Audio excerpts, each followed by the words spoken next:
மடிசார கட்டிண்டு வந்தாளே மகராசி. நாம இன்னைக்கு மடிசார் பத்தி தான் பார்க்க போறோம். நாகலட்சுமி ஃப்ரம் திருநெல்வேலியில இருந்து லாஸ்ட் டைம் வீடியோ கிட்ட இருந்தா இல்லையா, மடிசார் வந்து எப்படி கட்டிக்கணும், ஐயர் மடிசார் எப்படி கட்டிக்கணும், அந்த வீடியோவே நான் அவளுக்கு அதான் போட்டிருந்தேன் அப்படிங்கறத லாஸ்ட் டைம் சொல்லியிருந்தேன். இப்ப அவ என்ன கேட்டிருக்கா தெரியுமா? ஃபர்ஸ்ட் அந்த மெசேஜ் பார்க்கலாமா? சூப்பர் மாமி, எனக்கு ஒன் மோர் வீடியோ போஸ்ட் பண்ணணும் மாமி. ஐயர் மடிசார் சாரி வேர் பண்ணா என்ன பயன் அண்ட் இம்பார்ட்டன்ஸ் கொஞ்சம் சொல்லுங்க மாமி அப்படின்னு கேட்டிருக்கா.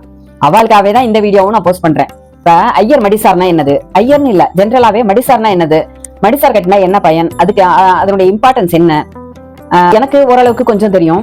ஆனா ஃபுல் டீடைல் எனக்கும் தெரியாது. அதனால நிறைய வீடியோஸ் பார்த்தேன், நிறைய கூகுள்ல பார்த்து சர்ச் பண்ணி உங்களுக்காகவே உங்களோட அதை ஷேர் பண்ணிக்கணும் அப்படின்னு நினைச்சுதான் நான் இந்த வீடியோ போடுறேன். அவ கேட்ட கேள்வி வந்து ரொம்ப நல்ல கேள்வி அப்படிங்கறதுனால நிறைய பேருக்கு இது தெரியாம இருந்திருக்கலாம். அதை வந்து உங்க எல்லாருக்குமே நான் ஷேர் பண்ணணும் அப்படின்னு நினைச்சுதான் இந்த வீடியோ கிரியேட் பண்ணிருக்கேன். வாங்க வீடியோக்குள்ள போகலாம். பிராமண பெண்களோட புடவைக்கு பேரு தான் வந்து மடிசார் அப்படின்னு சொல்றது. இது வந்து பண்டைய கால இந்தியாவோட ட்ரெடிஷனல் கல்ச்சரா இருந்த புடவை, அதை தான் வந்து நம்ம மடிசார் அப்படின்னு சொல்றோம். கிமு 2ஆம் நூற்றாண்டுல இருந்து கிபி 1ஆம் நூற்றாண்டு வரைக்கும் உள்ள அந்தரிய மற்றும் உத்தரிய ஆடைகளை ரெண்டும் ஒருங்கிணைந்து சேர்ந்து உருவாக்கப்பட்ட இந்த ஆடை வந்து ரொம்ப சிறப்பு வாய்ந்தது. ஏன்னா அந்த ரெண்டையும் ஒண்ணு சேர்த்து ஒரே ஆடையா நெஞ்சுதான் நம்ம அதை வந்து இது பயன்படுத்தி வந்துட்டு இருக்கோம். அதுக்கு பேரு தான் இந்த மடிசார் அப்படிங்கிறது. இதுக்கு வந்து ஃபுல்லா மேலையும் கீழையும் எல்லா இடத்தையும் பூமாதேவிக்கு கூட மறைக்கணும் அப்படிங்கிறதுக்காக ஏற்பட்ட ஒரே ஆடை, அதாவது ரெண்டா இருக்கக்கூடாது, ரெண்டு துணியா இருக்கக்கூடாது, ஒரே துணியா இருக்கணும் அப்படிங்கிறதுக்காக ஏற்பட்ட இதுதான் இந்த முறை தான் வந்து மடிசார் அப்படிங்கிறது. மடிசார் அப்படிங்கிறது எதுக்காக முதல்ல அந்த காலத்துல எல்லாம் கட்டினோம். சின்ன வயசுல வந்து பாவாடை சட்டை ஒரு ஸ்கர்ட் அந்த காலத்துல அவ்வளவுதான் இருக்கும். முதல்ல ஜட்டி அப்படிங்கிறது ரொம்ப சின்ன குழந்தைங்களுக்கு இருந்ததுதான். மோஸ்டா வந்து ரொம்ப குட்டி பசங்கள் எல்லாம் வந்து யாருமே அந்த காலத்துல எல்லாம் ஜட்டியை போட்டது கிடையாது. அதெல்லாம் இன்னர்வேர் எல்லாமே வந்து கொஞ்சம் காலத்துக்கு அப்புறம் தானா வந்ததுதான். அதுக்கு முன்னாடி வரைக்கும் ஒரே ஒரு துணி, மேல ஒரு துணி கீழே ஒரு துணி போட்டு மறைச்சு வச்சுட்டு இருந்தா. அதுக்கு முன்னாடி இலைகளை போட்டு பழங்குடியினர் எல்லாம் பண்ணிட்டு இருந்தா இல்லையா, அதுக்கு அடுத்ததா அந்த துணி வர ஆரம்பிச்சது. அந்த ரெண்டு துணியை சேர்த்து ஒரே துணியா பண்ணணும் அப்படிங்கிறதுக்காக தான் இந்த முறை வந்திருக்கணும்னு நினைக்கிறேன். இதுல வந்து கல்யாணம் ஆயிடுது அப்படின்னா அந்த பிறப்புறுப்புகள் வந்து பூமாதேவிக்கு கூட தெரியக்கூடாது, அதை மறைக்கணும் அப்படிங்கிறதுக்காக தான் கீழே ஒரு மடிசார் அப்படின்னு ஒண்ணு கீழே வந்து அந்த கச்சம் வந்து பூமாதேவிக்கு கூட தெரியாம மறைக்கிற பொருள், மறைக்கிற ஆடையா நம்ம அதை வந்து யூஸ் பண்ணி இருந்திருக்கோம். அதனால இதுக்கு பேர் வந்து மடிசார். இரண்டு கால்களையும் பிரிச்சு அது நடுவுல வந்து ஒரு கச்சம் மாதிரி வருது இல்லையா, பண்டைய காலத்துல இத மாதிரி நம்ம யூஸ் பண்ணிட்டு இருக்கிறதுனால இதுக்கு பேர் வந்து மடிசார் அப்படின்னு சொல்றது. இது பிராமண குலத்துல ஐயர் அண்ட் ஐயங்கார் இவா ரெண்டு பேர் மட்டும்தான் இந்த முறைப்படி 9 கஜம் அப்படிங்கிறது. இதுக்கு வந்து துணி ஜாஸ்தி வேணும், இந்த மெட்டீரியல் வந்து ஜாஸ்தி வேணும் அப்படிங்கறனால இந்த 6 கஜத்துல பத்தாது அப்படிங்கறனால 9 கஜமா நம்ம யூஸ் பண்ணிட்டு இருந்தோம். அது வந்து ஐயர் முறைப்படி அப்படின்னாக்க தலப்பு வந்து பல்லு வந்து ரைட் சைடு போட்டுப்போம், ஐயங்கார் வந்து லெஃப்ட் சைடு போட்டுப்போம். இந்த ரெண்டு முறைகள் தான். மற்றபடி கீழே கட்டிக்கிற மெத்தட் வந்து கொஞ்சம் ஸ்லைட்டா வேரி ஆகும். இந்த மடிசார் அப்படிங்கிறதுக்கு கோஷவம் அப்படிங்கிறது இன்னொரு பேரும் இருக்கு. இது வந்து இந்த மடிசார் வந்து பாரம்பரியத்திற்கு அப்பாற்பட்ட மரபாக இருந்தாலும் இது வந்து ஆன்மீக ரீதியா வந்து ரொம்ப முக்கியமா இதுக்கு வந்து கருதப்படுறது. ரொம்ப க்ளோஸா இதை வாட்ச் பண்ணோம்னா அது அறிவியல் ரீதியாவும் சரி, தர்க்க ரீதியாவும் சரி, ரொம்ப ஆச்சரியமாவும் இருக்கு, ரொம்ப இதுவா இருக்கு அப்படின்னு சொல்றா. பிரபஞ்சத்துல ஆண் பெண் சக்திகளுக்கு இடையேயான ஒற்றுமையை குறிக்கும் சிம்பலாக கருதப்படுகிறது. இது சிவன் பார்வதி சேர்க்கைக்கான அர்ச்சனாரீஸ்வரருக்கு இணையானது என்று நம்பப்படுகிறது. இது வந்து ஐயர் ஐயங்காரோட வெவ்வேறு வடிவமாக மடிசார் அணிவார்கள்.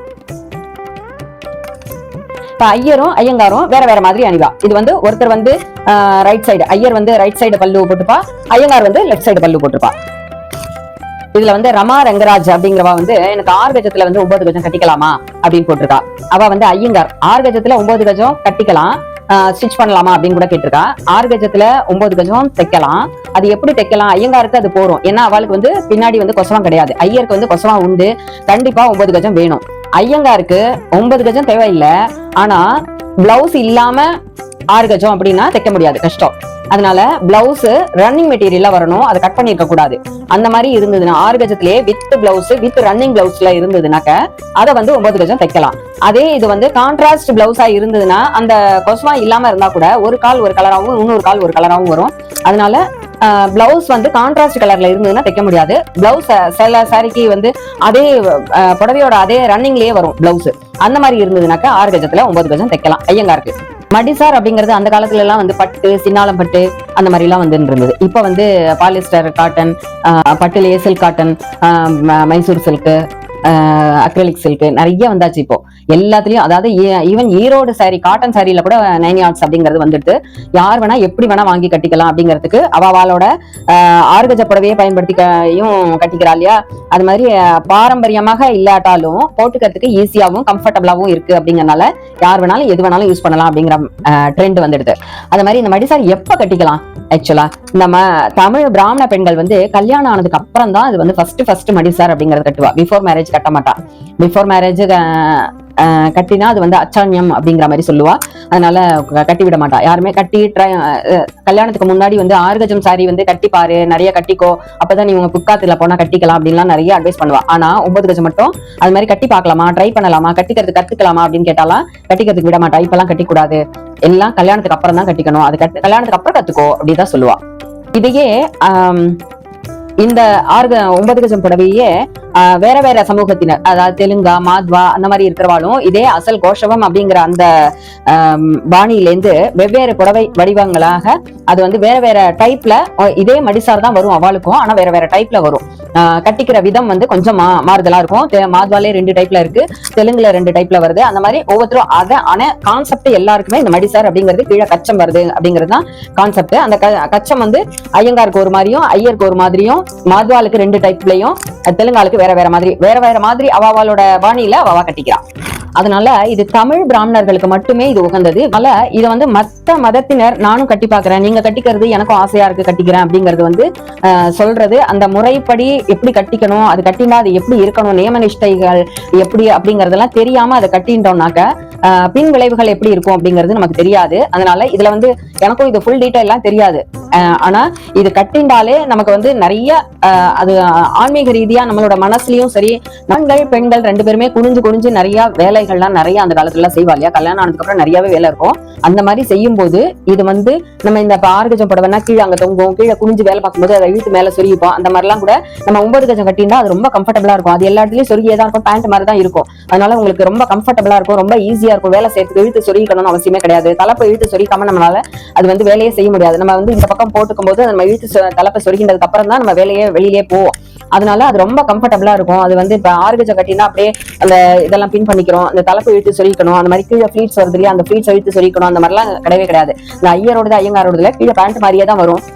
கீழே வி ஷேப்ல வரதுனால அதை எடுத்து சொரிக்கணுங்கிற அவசியமே கிடையாது. நம்ம வேலை செய்யும் போதோ கீழே குனிஞ்சு ஒருத்தருக்கு பரிமாறும் போது இது பண்ணும்போது நமக்கு வந்து அந்த புடவை வந்து ரொம்ப கம்ஃபர்டபுளா இருக்கும். அதே சமயத்துல இப்பெல்லாம் வந்து இந்த அவ்வை சண்மிகளை வர மாதிரி நம்ம 9 கஜத்தை கட்டி வண்டி ஓட்டினோம்னு வச்சுக்கோங்க, ரொம்ப கம்ஃபர்டபுளா இருக்கும். வண்டியில வந்து புடவை அங்க பறக்கிறது, தலைப்பு இங்க பறக்கிறது, இந்த புடவையை வந்து இந்த இழுத்து சொரிக்கணும் அப்படிலாம் இதுவே பண்ண வேண்டாம். 9 கஜம் கட்டினா வண்டி ஓட்டுறது ரொம்ப ஈஸி.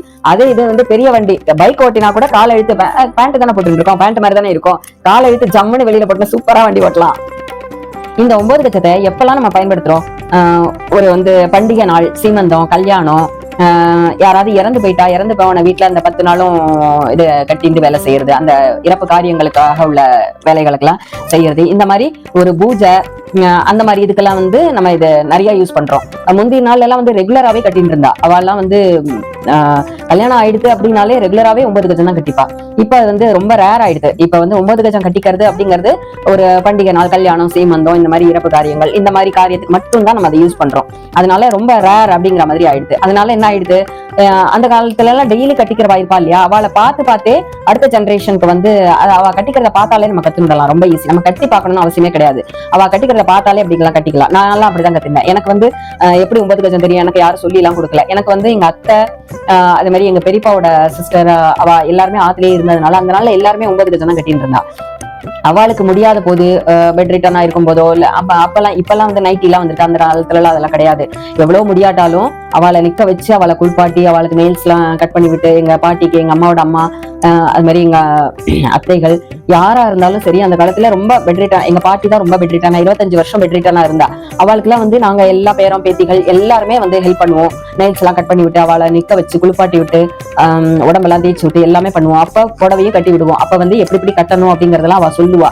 அது தவிர நன்னா புடவை கட்டிக்க தெரிஞ்சவா கட்டிக்கிறவா வந்து எங்க அத்தை எல்லாம் வந்து அவளே தான் கட்டிப்பா. டெய்லி அவ கட்டிக்கிறத நம்ம பார்த்தே அவளை ரொம்ப ஈஸியா எப்ப ஏன் இதை இப்படி கட்டிக்கணும், ஏன் இதை அப்படி கட்டிக்கணும்னா இது வந்து இதுக்காக, இது வந்து இன்னதுக்காக, இது வந்து கால் தெரியாம இருக்கிறதுக்காக அப்படின்லாம் நிறைய டிப்ஸ் சொல்லியிருக்கா. எனக்கு பாதி மறந்து கூட போயிடுது. அதுல எனக்கு தெரிஞ்சதுதான் நான் இப்ப உங்களுக்கு ஷேர் பண்ணிட்டு இருக்கேன். அந்த மாதிரி கட்டி விடுறதுனால யங்ஸ்டர்ஸ்க்கு அடுத்தடுத்த ஜென்ரேஷனுக்கு ரொம்ப ஈஸியா அதை கத்துக்க முடியும். இப்ப இந்த நாள்ல வந்து ரொம்ப ரேரா கட்டிக்கிறோம். ஒரு ஃபங்க்ஷனா தான் கட்டுறோம், ஒரு இதுனா தான் கட்டுறோம். அதுக்கு அந்த குழந்தைகள் வந்து இப்ப எல்லாரும் ஃபாரின் போயிடுறா, வெளியில படிக்கிறதுக்கு போயிடுறா. ஒரு ஆத்துல வந்து சீமந்தமோ கல்யாணமோ இதுனா கூட எனக்கு வந்து காலேஜ்ல எக்ஸாம் இருக்கு. ஈவன் ரொம்ப சின்ன குழந்தை எல்கேஜி யூகேஜி படிச்சிருந்தா கூட எனக்கு எக்ஸாம் இருக்கு, நாளா கல்யாணத்துக்கு வரலப்பா, நாளா வந்து ஃபங்க்ஷனுக்கு எல்லாம் வரலப்பா அப்படின்லாம் சொல்லிடுறா. குழந்தைகளை வந்து அங்க விட்டுட்டு பேரண்ட்ஸ் மட்டும் தான் வரா, பெரியவா மட்டும் தான் வரா. அப்ப அந்த குழந்தைகளுக்கு எப்படி இதெல்லாம் தெரியும்னு நீங்க நினைக்கிறீங்க? ஒரு கல்யாணத்துக்கோ கார்த்திக்கோ நம்ம ஆத்து ஃபங்க்ஷன் ஒரு நல்லதோ கெட்டதோ எல்லாத்துக்கும் கூட்டின்னு போனாதான் நம்ம என்ன பண்றோங்கிறத அதுகளை பார்த்துதான் வளரும். அப்பதான் வந்து அவளுக்கு நம்மளோட ட்ரெடிஷன், நம்மளோட கலாச்சாரம் எல்லாமே தெரியும்.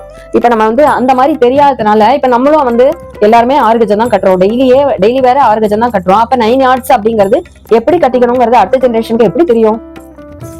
அதனால நம்மள மாதிரி இருக்கிறவா நம்மளோட செட்லயே பாதி பேருக்கு வந்து 9 கஜம் 9 yardsனா எப்படி கட்டிக்கணும் நான் கட்டிடுவேன், எனக்கு இன்னொருத்தருக்கெல்லாம் கட்டி விடலாம் தெரியாதுப்பா அப்படின்லாம் சொல்றா. அதனால இப்ப வந்து ரெடிமேடா தைக்கிறதுக்கு ஆரம்பிச்சு வெளியில கிடைக்கிறதுக்கு ஆரம்பிக்கிறது அப்படின்னோடனே எல்லாருமே இப்ப தைக்க ஆரம்பிச்சுட்டா நிறைய எல்லாருக்குமே வந்து தைச்சு போட்டுக்கணும் அப்படிங்கிற மனப்பான்மை வந்துருது. ஆக்சுவலா வந்து இத தைச்சு உடுத்த கூடாது அப்படிங்கிற ஒரு கான்செப்டும் அந்த நாள்ல இருந்தது. தைச்சாலே அது வந்து தீண்டத்தகாதது, ஒரு தீண்டல். அதாவது அந்த நாள்ல எல்லாம் வந்து டெய்லர் கிட்ட போயிட்டு வந்தாலே அந்த துணி வந்து தீண்டல், அதை நினைச்சுதான் உள்ள எடுக்கணும் அப்படிலாம் சொல்லுவா. இப்ப வந்து எதுவுமே நம்ம பாக்குறது இல்ல. புது துணி வந்தாலுமே அந்த நாள்ல எல்லாம் அப்படியெல்லாம் உடுத்திக்க மாட்டா. கடையில இருந்து வாங்கிட்டு வந்தாக்கா அதை நினைச்சுட்டுதான் ஃபர்ஸ்ட் உடுத்திப்பா. இன்னொன்னு, இந்த புடவையை கட்டிக்கிறதுனால என்ன பயன் அப்படின்னு கேட்டேன் இல்லையா? அதுக்கு வந்து இந்த புடவையை கட்டிண்ட உடனேவே நமக்கு வந்து மெயினா வந்து நம்ம எதுக்கு கட்டுவோம்? ஒரு பூஜைன்னா கட்டுவோம், கல்யாணம்னா கட்டுவோம், இல்ல ஒரு திவசம் திங்கள் அந்த மாதிரினா தான் கட்டுவோம். அந்த மாதிரி நாள்ல எல்லாம் நம்ம வந்து வயிற்றுக்கு சாப்பாடு போட்டுட்டு சாப்பிட மாட்டோம் இல்லையா? திவசம்னாலும் காத்தால இருந்து எதுவும் சாப்பிட மாட்டோம், தண்ணி குடிக்க மாட்டோம், காஃபி குடிக்க மாட்டோம், பாத்ரூம் போக மாட்டோம். எல்லாமே எல்லாருக்கும் தெரிஞ்சதுதான் நினைக்கிறேன். ஒரு பூஜை ஆத்துல பூஜை பண்றோம், ஒரு கிரேக்கியமோ ஒரு கணபதி ஹோமமோ ஒரு பூஜையோ பண்டிகையோ எந்த பூஜை பண்ணினாலுமே 9 கஜம் கட்டிப்போம். ஆண்கள் எல்லாம் 5 கஜம் கட்டிப்பா. அப்ப வயிறு வந்து எம்டியா தான் இருக்கணும். வேணும்னா காஃபி குடிச்சுப்பா, அவ்வளவுதான். மத்தபடி வேற எதுவுமே ரொம்ப முடியாதவா தான் காஃபி குடிப்பா. அந்த நாள் எல்லாம் வந்து இந்த காஃபி தண்ணி அப்படிங்கிறது கூட கஞ்சி அந்த மாதிரி எதுவுமே லிக்விட் ஐட்டமும் கிடையாது. அதனால இந்த 9 கஜம் அப்படிங்கிறது வேர் பண்ணிட்ட உடனேவே அவளுக்கு பசியோ தாகமோ எதுவுமே இருக்காதான். இது எவ்வளவு பெரிய ஆச்சரியம் இல்ல? அது இருக்கவும் இருக்காது. அது மாதிரி பாத்ரூம் போற சென்சேஷனும் இருக்காது. அதுக்கு முன்னாலேயே நம்ம வந்து ஃபர்ஸ்ட் குளிக்கிறது போதே வந்து பாத்ரூம் போயிட்டு ரெஸ்ட் ரூம் போயிட்டு இதெல்லாம் மடி பண்ணிட்டு தான் நம்ம குளிச்சுட்டு வருவோம். குளிச்சுட்டு வந்து மடி பண்ணிட்டாச்சுன்னா அடுத்தது பூஜை முடிஞ்சதுக்கு அப்புறம் இதெல்லாம் ஃபங்க்ஷன் பண்டிகை எல்லாமே முடிஞ்சதுக்கு அப்புறம் தான் நம்ம வந்து இதை வீழ்த்தாதான் வந்து நமக்கு பாத்ரூமே வரும். அந்த மாதிரி ஆயிடுது. ஆனா அந்த புடவைக்கு அந்த வேஷ்டிக்கு அவ்வளவு ஒரு மகத்துவம் இருக்கிறதுனால அதை நம்ம போட்டுக்கும் போது நமக்கு வந்து அதெல்லாம் வரவே வராது. அந்த திங்கிங்கே இருக்காது உங்களுக்கு. அதனால அத அணியும் போது நம்மளோட மனமாற்றம் ஏற்பட்டது. அது மாதிரி அந்த பழைய நாள் எல்லாம் வந்து இத ட்ரெடிஷனல் இதுக்காகவும் யூஸ் பண்ணிப்பா. டெய்லி வேற போட்டுக்கிறதுனால அந்த உண்ணாவிரதத்தும் போதெல்லாம் நீங்க எல்லாரும் அந்த இதுலாம் காந்தி இந்த இதுல எல்லாம் பாத்துருப்பீங்க, எல்லாருமே 5 கஜம் அந்த 9 கஜம் தான் கட்டின்னு இருப்பா. அதுல வந்து அவளுக்கு சாப்பிடணும்னே உண்ணாவிரதம் இருந்தா கூட சாப்பிடணும்னே தோணாதான். அதாவது அந்த 9 கஜம் கட்டிக்கும் போதோ இல்ல 5 கஜம் கட்டிக்கும் போதோ இடுப்பை நல்ல இறுக்கமா கட்டிண்டாக்க பசியே வராது அவளுக்கு. எவ்வளவு பெரிய ஆச்சரியம் இல்ல? இப்ப இந்த 9 கஜம் இந்த கோஷவம் அப்படிங்கறத பத்தி எனக்கு தெரிஞ்ச வரைக்கும் நான் எல்லாத்தையும் சர்ச் பண்ணி உங்க எல்லாருக்குமே இதை வந்து தெளிவா சொல்லியிருக்கேன்னு தான் நினைக்கிறேன். இதுல வேற ஏதாவது குறிப்புகள் விட்டுருந்தேன்னா கண்டிப்பா கமெண்ட் பாக்ஸ்ல போடுங்க. நிறைய பாயிண்ட்ஸ் இருந்ததுன்னா அதுல ஆட் பண்ணுவோம். அப்படி இல்லைன்னா வேற 9 கஜம் கட்டி காமிப்போம் இல்லையா? இப்ப ஐயரோடது கட்டி காமிச்சிருக்கேன், அடுத்து ஐயங்கரோடது கட்டி காமிக்கலாம், அடுத்து மாத்வாலோடது கட்டி காமிச்சிருக்கேன். அந்த வீடியோ யாருமே ரீச் பண்ணலன்னு நினைக்கிறேன். அதனால மாத்வாலோடது டைப் 1, அதாவது இன்னர் பல்லுலேருந்து வர கச்சம் எப்படி போட்டு கட்டிக்கணும் அப்படிங்கிற மெத்தடை நான் காமிச்சிருக்கேன். அந்த வீடியோ வேற யாருக்காவது வேணும்னா கீழே டிஸ்கிரிப்ஷன் பாக்ஸ்ல கொடுக்குறேன், அதை வந்து ஷேர் பண்ணுங்க. அது மாதிரி ஐயர் வீடியோ வந்து எப்படி கட்டிக்கணுங்கிற மெத்தட் நான் போட்டிருக்கேன். அது 33K வரைக்கும் வீடியோ போயிருக்கு. ரொம்ப ரொம்ப நன்றி எல்லாருக்குமே. அதே மாதிரி இந்த மாத்வாலோட வீடியோவும் எல்லாருக்கும் ஷேர் பண்ணுங்க. ஐயரோட வீடியோவும் யாருக்காவது கட்டிக்க தெரியல அப்படின்னாக்கா இந்த வீடியோவை ஷேர் பண்ணுங்க. 1 தடவைக்கு 2 தடவை 3 தடவை பாருங்க. பார்த்துட்டு அதே போல நீங்களும் ட்ரை பண்ணி கட்டிட்டு உங்களுக்கு எப்படி வந்தது அப்படிங்கறத கீழே கமெண்ட் பாக்ஸ்ல போஸ்ட் பண்ணுங்க. மீண்டும் அடுத்த வீடியோல புது டிப்ஸோட சந்திக்கிறேன். அது மாதிரி இதை வந்து மாத்வாலோட அடுத்த டைப் 2 வந்து எப்படி கட்டிக்கலாம் பார்க்கலாம். அடுத்தடுத்து தெலுங்குல எப்படி கட்டிக்கலாம், ஐயங்காரோடது எப்படி கட்டிக்கலாம் அப்படிங்கறத வரிசையா ஒவ்வொரு வீடியோவா நம்ம பார்க்கலாம். அதனால எல்லா வீடியோவையும் கண்டிப்பா நீங்க சப்ஸ்கிரைப் பண்ணி வச்சுட்டு அடுத்தடுத்த வீடியோவை பாருங்க. மீண்டும் அடுத்த வீடியோல புது டிப்ஸோட சந்திக்கிறேன். வணக்கம்.